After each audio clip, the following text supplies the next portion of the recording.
तो विद्यार्थी जी लोग, कल आप लोगों को हमने बताया था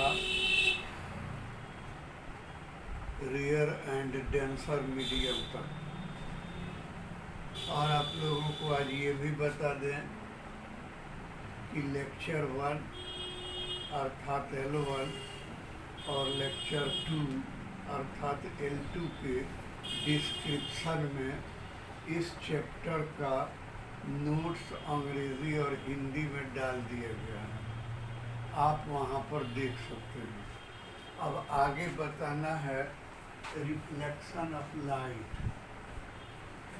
रिफ्लेक्शन ऑफ लाइट, प्रकाश का परावर्तन। तो प्रकाश के परावर्तन के विषय में कहा गया है कि किसी मीडियम से चलने वाला प्रकाश अपने बाउंड्री सरफेस से टकराकर फिर उसी मीडियम में लौट जाता हो, तो इस ऑप्टिकल फेनोमेनन को रिफ्लेक्शन ऑफ लाइट अर्थात प्रकाश का परावर्तन कहा जाता है। कहने का मतलब ये कि ये एक बल्ब जल रहा है, इसमें से प्रकाश निकल रहा है, ये बल्ब हवा में है, ये प्रकाश हवा से चलते हुए हवा की अंतिम सतह यानी इस बोर्ड पर पहुंचता है और यहाँ से टकरा कर फिर हवा में ही लौट जाता है। यानी कि फिर वो क्या कहते हैं कि जिस माध्यम से गया उसी माध्यम में लौट जाता है। इसी फेनोमेनन को हम लोग रिफ्लेक्शन ऑफ लाइट या प्रकाश का परावर्तन बोलते हैं। प्रकाश का परावर्तन दो प्रकार का होता है। एक को बोलते हैं irregular reflection of light, irregular reflection of light, और दूसरे को बोलते हैं regular reflection of light, regular reflection of light.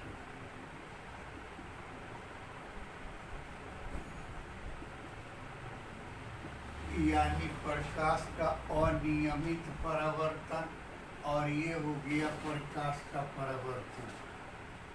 जब प्रकाश का परावर्तन अनियमित परावर्तक पृष्ठ से होता है तो इसको इरेगुलर रिफ्लेक्शन ऑफ लाइट यानी प्रकाश का अनियमित परावर्तन बोला जाता है।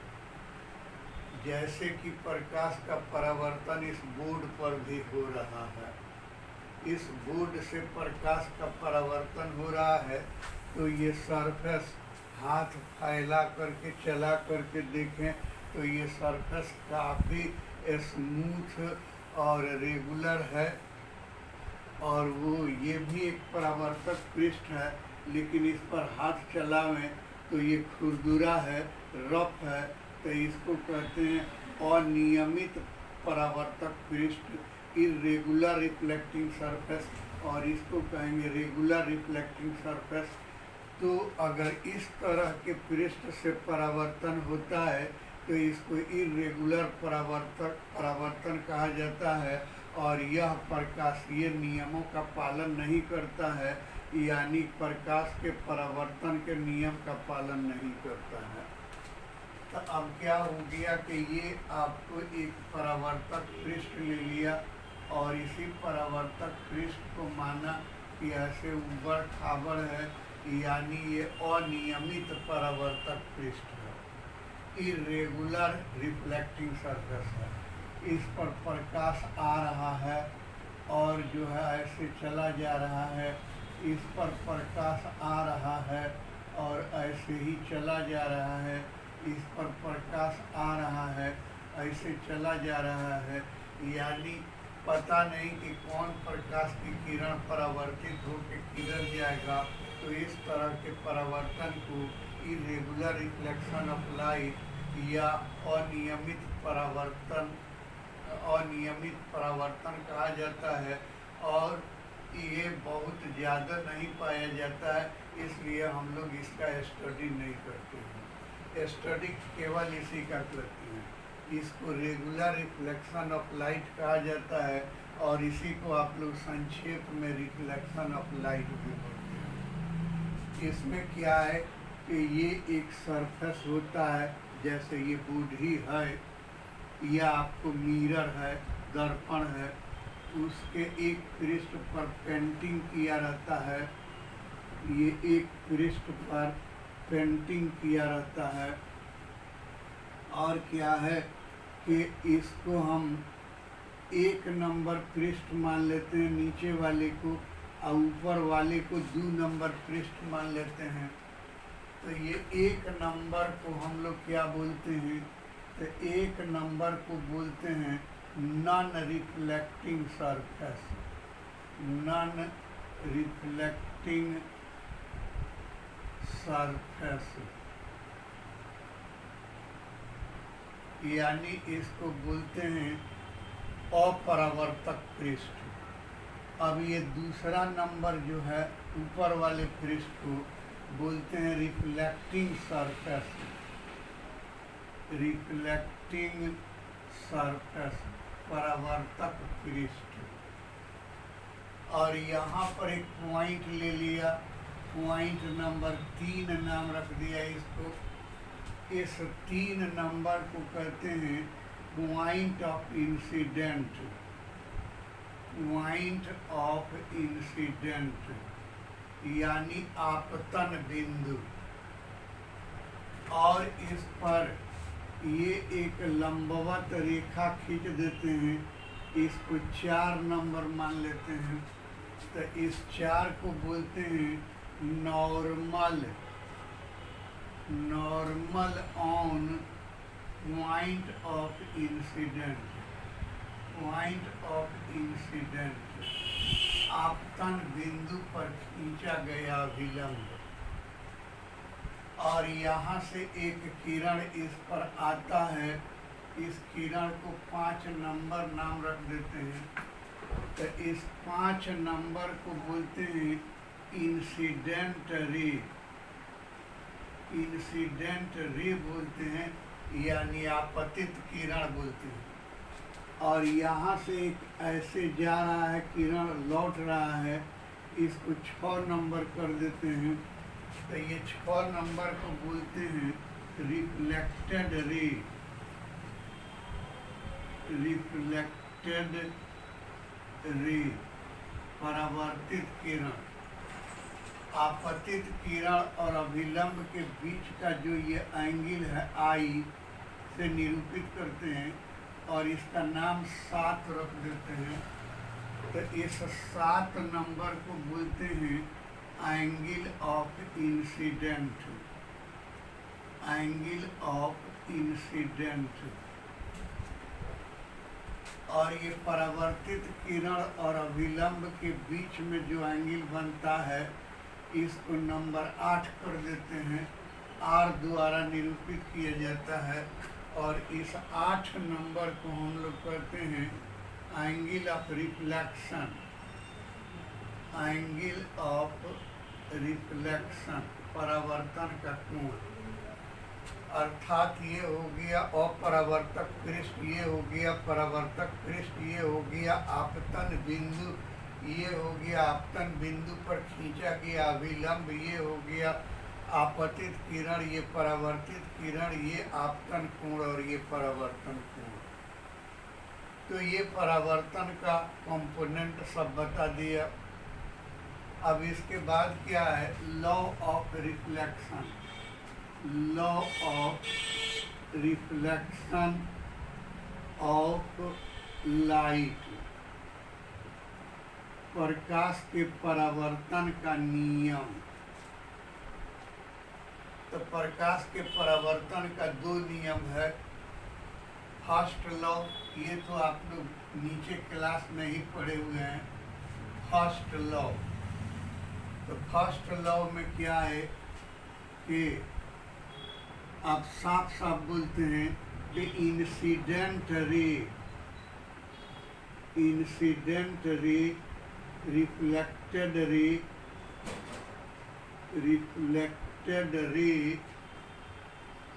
and normal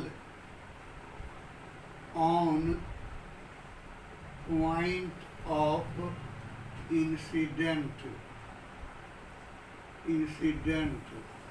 all are in a plane, यानी आपतित किरण, परावर्तित किरण और आपतन बिंदु पर खींचा गया अभिलंब सभी एक ही तल में होते हैं। अर्थात ये अभिलंब है, ये आपतित किरण है, ये परावर्तित किरण है। तो क्या है कि ये तीनों जब भी रहेंगे तो एक तल में रहेंगे। एक्स एक्सिस के दिशा में है, एक्स एक्सिस के जोन में है तो वो ऐसे है, अगर जेड एक्सिस के जोन में है तो वो ऐसे है। यानी जिधर रहेगा एक ही डायरेक्शन में ये तीनों रहते हैं, एक ही तल में ये तीनों रहते हैं। और सेकंड लॉ है, सेकंड लॉ आपतित किरण, ये आपतन का कोण और परावर्तन का कोण सदा आपस में बराबर होते हैं। Angle of incident and angle of reflection both are always equal to each other, यानी आई बराबर आर होता है। अब क्या है कि मिरर का अर्थ होता है दर्पण।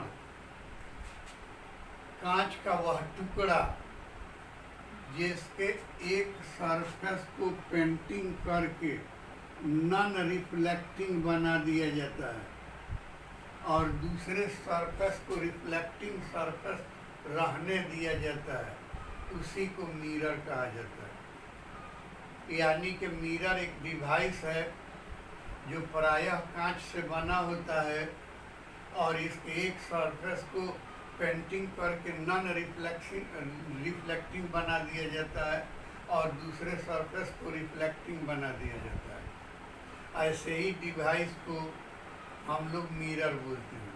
मिरर दो तरह का होता है, एक होता है प्लेन मिरर,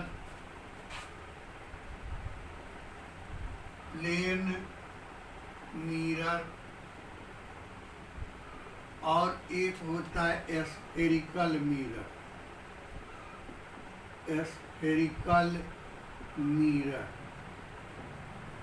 तो क्या है कि समतल दर्पण और गोलीय दर्पण।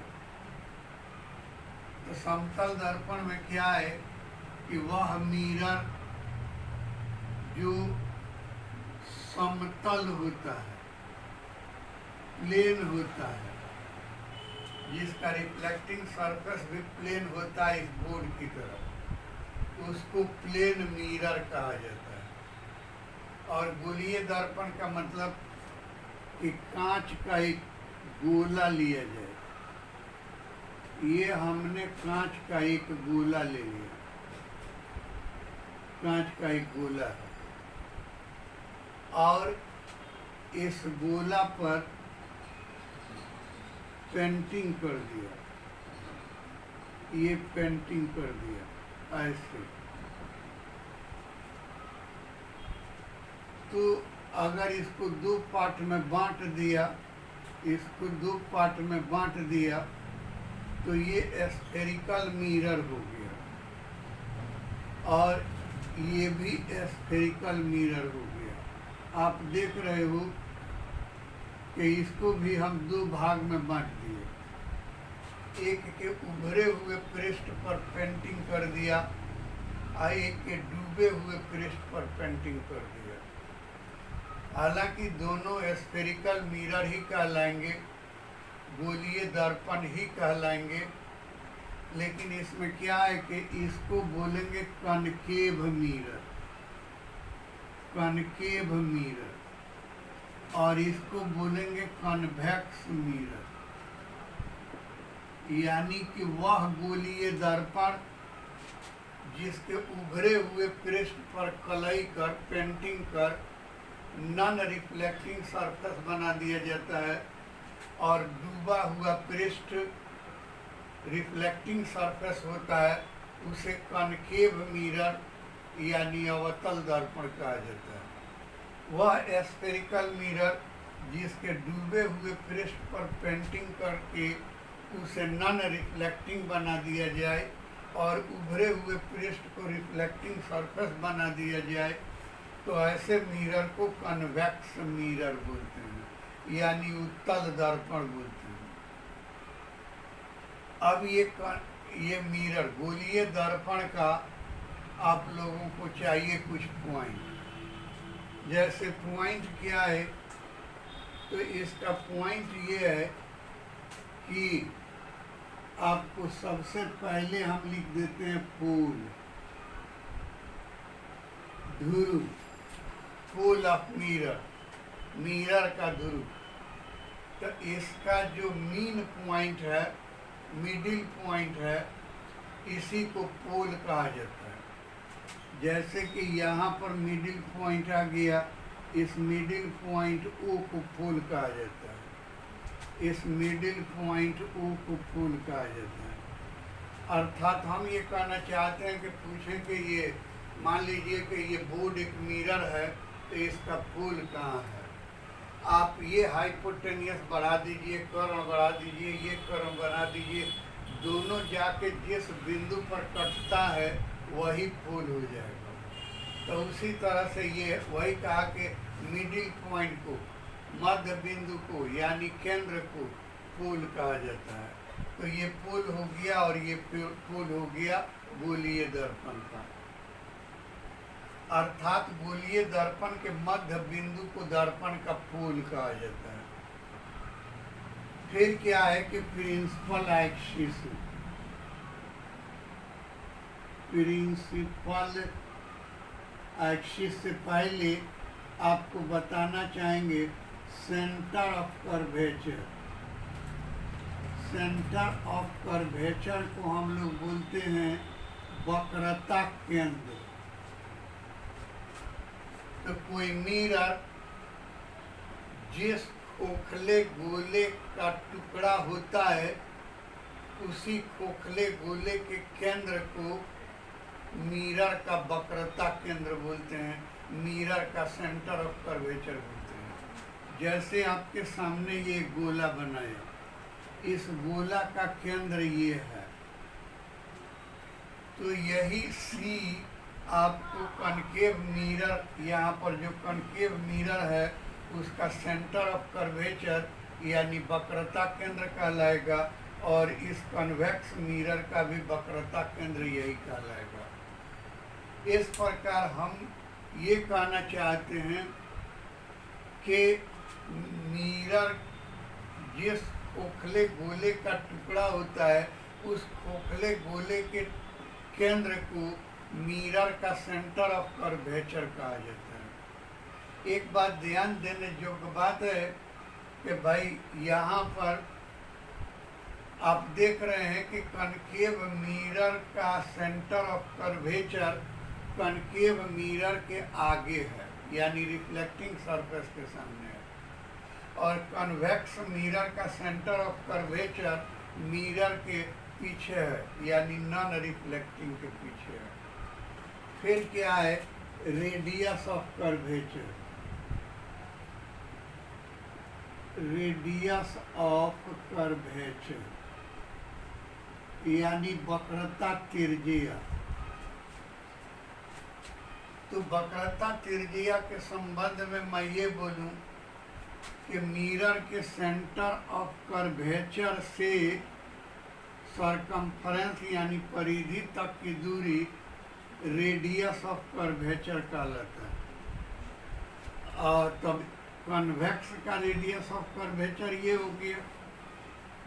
तो आप लोग देख रहे हैं कि centre of curvature, radius of curvature concave mirror के लिए रिफ्लेक्टिंग सरफेस के सामने है, और कन्वेक्स मिरर के लिए नॉन रिफ्लेक्टिंग सरफेस के सामने है।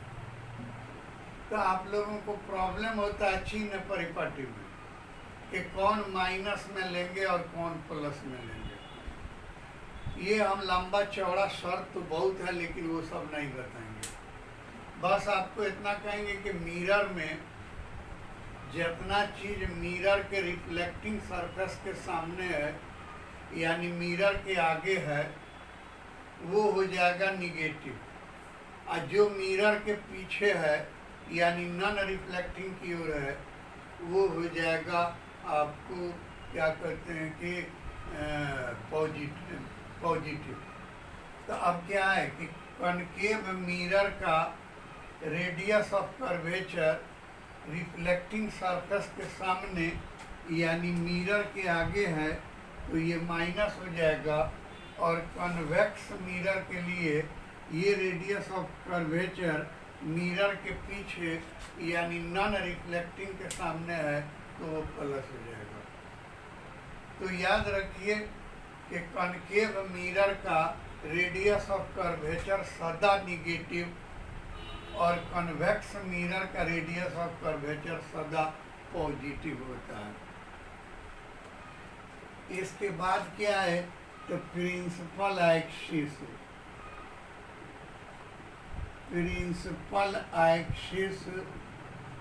ऑफ मिरर, मिरर का प्रधान अक्ष प्रिंसिपल एक्सिस। तो इसमें भी आपको लंबा चौड़ा बोलने के लिए नहीं कहेंगे, बल्कि ये बोलेंगे कि ये एक कनकेव मिरर हो गया, और इस कनकेव मिरर का ये पोल हो गया, और ये इसका सेंटर ऑफ कर्वेचर हो गया। तो आपको कहना इतना ही है कि मिरर के पोल से निकलने वाली वह सरल रेखा जो सेंटर ऑफ कर्वेचर से होकर गुजरता है, उसे ही प्रिंसिपल एक्सिस कहा जाता है, मिरर का प्रधान अक्ष कहा जाता है। कनकेव का भी ऐसे ही और कन्वेक्स का भी ऐसे ही, यानी कि मिरर के पोल से निकलने वाली वह सरल रेखा जो सेंटर ऑफ कर्वेचर से होकर गुजरता है, मिरर का प्रिंसिपल एक्सिस कहलाता है। इसके बाद आ जाता है फोकस। अब क्या है कि ये आपको एक मिरर हो गया, इसको हमने कनकेव मिरर मान लिया कि ये कनकेव मिरर है, ये इसका पोल है। इस मिरर के प्रिंसिपल एक्सिस के समानांतर, प्रिंसिपल एक्सिस के पैरेलल, प्रिंसिपल एक्सिस के समानांतर आपतित किरण, मिरर के प्रिंसिपल एक्सिस के समानांतर मिरर पर आपतित किरण परावर्तन के बाद जिस बिंदु पर कन्वर्ज होते हैं या डाइवर्ज होते हैं, उसी बिंदु को फोकस कहा जाता है, नाभिक कहा जाता है या फोकस कहा जाता है। यानी हम ये कहना चाहते हैं कि किसी गोलीय दर्पण पर आपतित किरण परावर्तन के बाद जिस बिंदु पर कन्वर्ज या डाइवर्ज होते हैं, उसी बिंदु को फोकस कहा जाता है। तो ये कनकेव मिरर दिखाया तो यहाँ पर कन्वर्ज हुआ। और क्या है कि अगर यही हम आपको उत्तल दर्पण दिखा देते हैं, यानी कि दर्पण को ऐसे बना करके डूबे हुए पृष्ठ पर पेंटिंग कर देते हैं, तो ये इसका पोल हो गया, और ये प्रिंसिपल एक्सिस हो गया, ये पोल पर आपतित किरण हो गया, ये पोल पर आपतित किरण हो गया, इंसिडेंट रे हो गया। अब क्या है कि ये परावर्तित होगा, परावर्तित होगा तो आप जानते हैं कि ऐसे होगा और ये ऐसे परावर्तित होगा, यानी प्रिंसिपल एक्सिस से दूर की ओर भागेगा। इन किरणों को आगे की ओर बढ़ाया यानी एक तरह से ये कहें कि पीछे की ओर बढ़ाया, तो क्या है कि ये किसी बिंदु पर डाइवर्ज हो जाते हैं। पीछे की ओर बढ़ाने का मतलब डाइवर्ज हो जाते हैं, तो डाइवर्ज हो गया तो ये फोकस हो गया। तो अब एक बात है कि कॉनकेव मिरर का फोकस मिरर के सामने यानी रिफ्लेक्टिंग सरफेस के सामने होता है, और कन्वेक्स मिरर का फोकस नॉन रिफ्लेक्टिंग सरफेस के सामने यानी मिरर के पीछे होता है। और क्या, फोकल लेंथ, फोकल लेंथ यानी फोकस दूरी, नाभिकीय दूरी, नाभ्यांतर, ये सब हिंदी होता है। तो किसी मिरर के फोकस से पोल तक की दूरी को फोकस दूरी कहा जाता है। यानी P से F तक की दूरी को फोकस दूरी बोलेंगे, P से F तक की दूरी को फोकस दूरी बोलेंगे। प्रायः छोटा f से निरूपित करती है।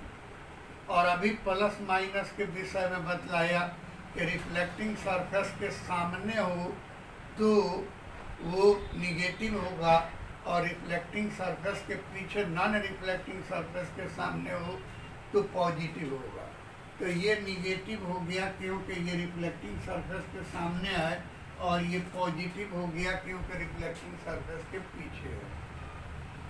तो हम ये कह सकते हैं कि कॉनकेव मिरर का रेडियस ऑफ कर्वेचर और फोकस सदा निगेटिव होता है, और कन्वेक्स मिरर का रेडियस ऑफ कर्वेचर और फोकल लेंथ सदा पॉजिटिव होता है। एक आता है aperture of mirror, aperture of mirror, mirror का अपर्चर। तो क्या है कि ये कोई मिरर हो गया, गोलीय दर्पण, ये आपको कॉनकेव और कन्वेक्स का निशान नहीं लगा रहे हैं, और ये हो गया प्रिंसिपल एक्सिस, ये हो गया पोल, ये हो गया सेंटर ऑफ कर्वेचर। तो यहाँ पर दो बात हम लोग बोलते हैं। एक बात बोलते हैं कि मिरर द्वारा सेंटर ऑफ कर्वेचर पर बनाए गए एंगल को अपर्चर कहा जाता है, और दूसरी बात बोलते हैं कि मिरर के दोनों छोरों को मिलाने वाली रेखा अपर्चर कहलाता है। अब दोनों में कोई रख सकते हैं।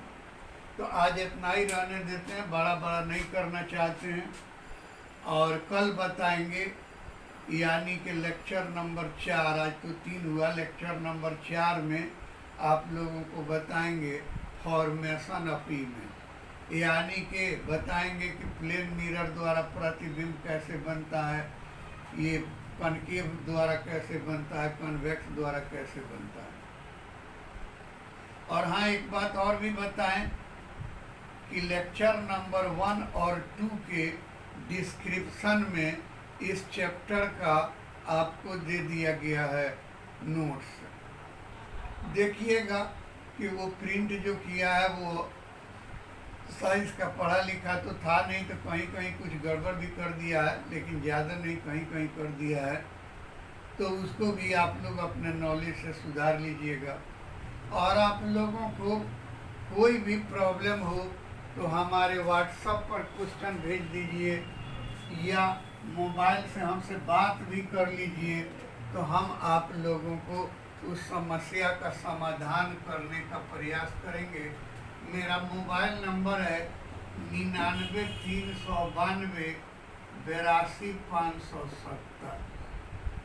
लेकिन कहेंगे कि टाइम से कीजिएगा, बेटाइम मोबाइल नहीं कीजिएगा, टाइम से कीजिएगा।